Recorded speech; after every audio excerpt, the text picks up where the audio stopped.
अस्सलाम वालेकुम। क्या हाल चाल? उम्मीद करते हैं कि आप खैरियत से होंगे। हमारी दुआ है कि आप हमेशा खुश रहें, हंसते और मुस्कुराते रहें और इसी तरह हमें अपना प्यार दिखाते रहें। बिल्कुल जी, मेरा नाम मुअज़्ज़म अली। मैं हूं तारिक महमूद। मैं मोहम्मद यूसुफ। तो आज हम इस वीडियो पर रिएक्ट करने जा रहे हैं। वीडियो का टाइटल है PM Modi Mahira Khan China Russia.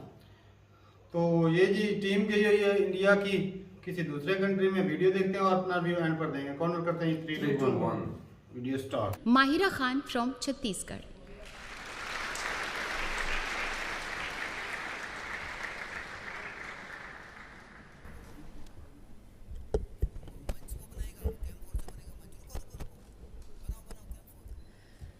जब जब दहला विश्व हमारा, जब जब दहला विश्व हमारा, और जब जब बेमकसद खून बहा, चीन रूस जापान सभी ने भारत को एक दूत कहा, भारत को एक दूत कहा।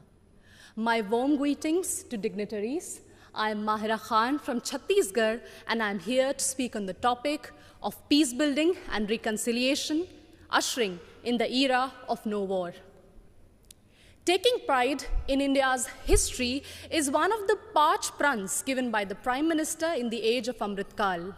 And looking back at history, it is a proof that India has always been a harbinger of peace. No war does not mean that we have no reason to fight war. It only means that we give importance to peace by following values of compassion and forgiveness. It was the value of compassion that even after winning the war in Kalinga, Samrat Ashok decided to never wage a war and spend his entire life to preach the message of peace to countries as far as Greece. It was the value of forgiveness that even after the British sent our soldiers to world wars and our farmers to famines, Mahatma Gandhi still chose ahimsa and satyagraha for independence. Taking inspiration from India, Nelson Mandela also chose to forgive the apartheid regime in South Africa. My dear audience, like this year's theme, India for the World, India not only preaches but also practices Vasudhaiva Kutumbakam. In India's G20 presidency, we advocate for a multilateral world in which no one country dominates another country. When China dominated Indo-Pacific, India rushed to help and support ASEAN countries. It acted east. When Sri Lanka needed loans, India was the first to give assurance to IMF. It showed that we believed in neighborhood first. And when Turkey, Syria were hit by deadly earthquakes, India rushed for their aid. It showed our brotherhood. Remember, in 1945, after testing the first atomic bomb, Oppenheimer quoted from Bhagavad Gita, "Now I have become death, the destroyer of worlds." And soon after that, the bombings in Hiroshima and Nagasaki, it was proved that the world does not need a war for peace, but it only needs one war, and that is the war against war itself, exactly what Mahatma Gandhi used to preach. हमें युद्ध के खिलाफ एक वास्तविक युद्ध की जरूरत है. And that's why all of us need to unite for one single cause, our planet Earth. The conflicts in West Asia, Africa, and the constant quest for world dominance between USA and China are doing no good for sustainable and equitable development.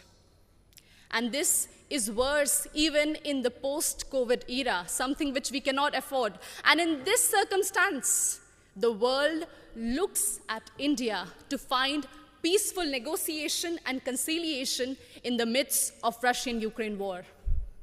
As the voice of Global South, we believe that few rich countries which have caused maximum war and pollution in the last century should pay for their mistakes by helping and not holding back technologies from poor countries.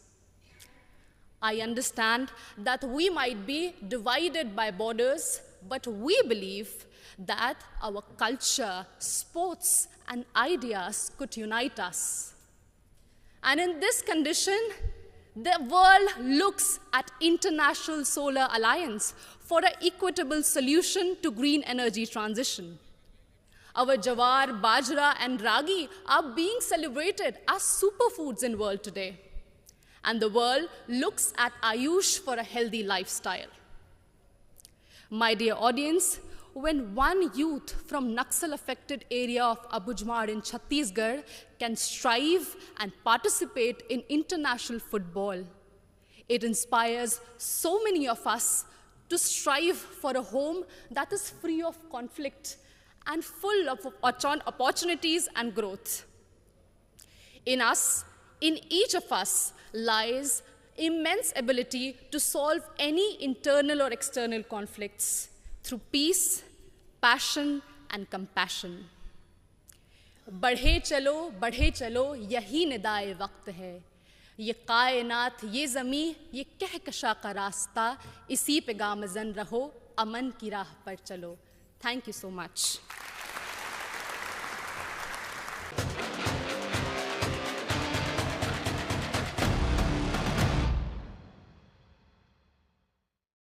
Ji video खत्म हो गया भाई साहब. ये था piece का एक message कि पूरी दुनिया के लिए जंग जो है ना वो किसी मसले का हल नहीं है और हो भी नहीं सकती. और इंडिया की भाई साहब इसमें ना डिग्निटी है ना वो बनती है. देख लें भाई साहब के पाकिस्तान की अगर बात करें तो 4-5 दफा जंग जो है पाकिस्तान ने शुरू की, लेकिन इंडिया ने दिफा किया. पाकिस्तान को छेड़ता है, चाइना करता है. ये क्या करता है भाई साहब? चाइना ने नहीं छेड़ी जंग. भाई साहब बावला हो गया. अरे तू 4-5 जंगे कहने का छोटा मतलब लड़ी है, भाई साहब लड़ी नहीं है, छेड़ी है. शुरुआत की है. 5 जंगे 4 छेड़ी हैं भाई साहब. वो बड़ा कंट्री होने के बावजूद आज तक उसने नहीं हल्ला नहीं बोला, वापस हमला नहीं किया, अपने भाई साहब सही तो बात है. अमन पसंद चाइना ने जंग छेड़ी चाहते हैं जीने आज और भी देख जीने लो. दो का भाई साहब उन्होंने आज भी देख लो चाइना पंगा लेता है, फिर भी वो नेगोशिएशन कर रहे हैं कि चलो जंग. ये नेपाल भूटान कितने से कंट्री है. छोटे अगर इतना मतलब ये इन्हें हल्काऊ होता तो ये कब का हथियार चुके होते उन्हें.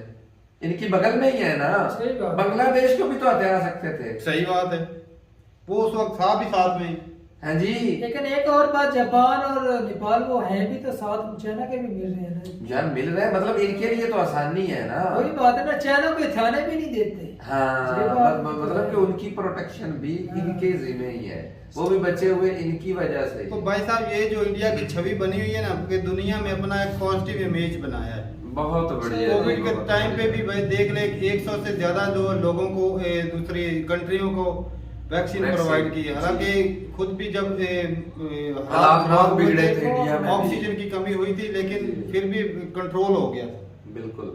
तो ये ना अब रशिया यूक्रेन की वार में देख लें, इंडिया जो है वो एक अच्छा रोल प्ले कर सकता था, लेकिन अमेरिका जो है वो और चाहता था, उसकी पॉलिसी और अमेरिका भाई, अमेरिका यूरोप तो जंग ही उन्हीं की वजह से शुरू हुई है. वो तो नहीं चाहते कि जंग करवाने वाले ही वो हैं. भाई साहब जिस तरह चाइना चढ़ाई करता है, अगर इंडिया जो है वो भी इसी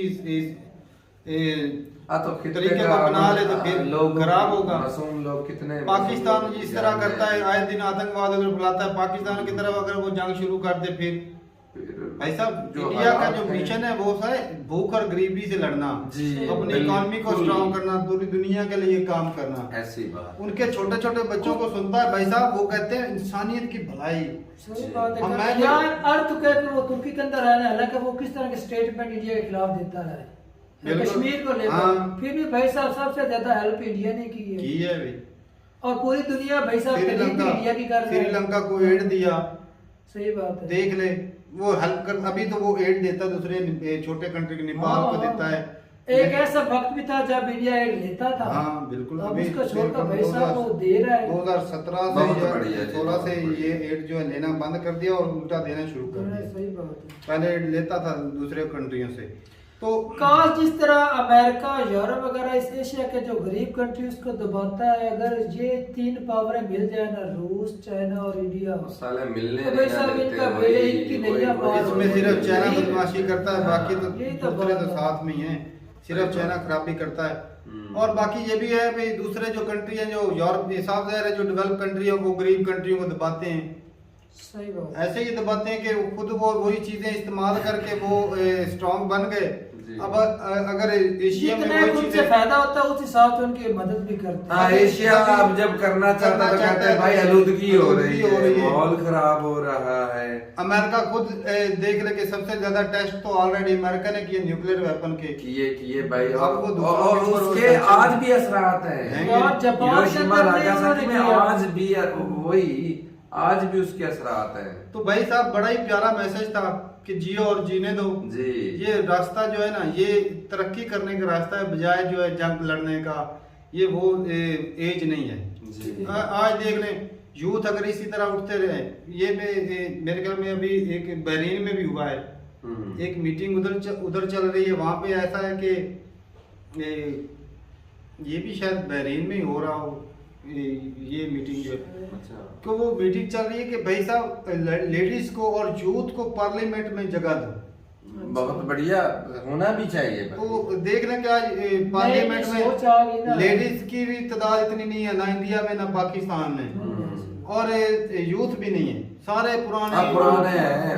वो हमारे तजर्बाकारों को ज्यादा तरजीह देते हैं। हाँ कि ये तजर्बाकार जो नई हमारे जनरेशन है उसको भी जगह देनी चाहिए।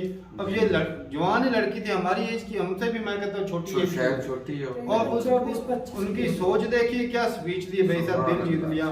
ऐसी बड़ी सोच ही तो किसी कंट्री में हो, अगर सारी यूथ की यही सोच हो। स्पीच के अंदर मैसेज देखो कितना बड़ा है। Piece and piece. तो ठीक है भाई साहब, जियो और जीने दो, पीस पूरी दुनिया में अगर हो जाए तो भाई साहब कितनी दुनिया खूबसूरत हो जाए। बजाय ये हथियार बनाने के लोग जो हैं वो अच्छी चीजें बनाएं ताकि लोगों की इंसानियत जरूरत पूरी हो सके लोगों की। वो बम और गोली बनाने के बजाय दवाइयाँ बनाई जाए, मेडिसिन बनाई जाए, इंजेक्शन बनाए जाए, इससे इंसानियत का भला हो।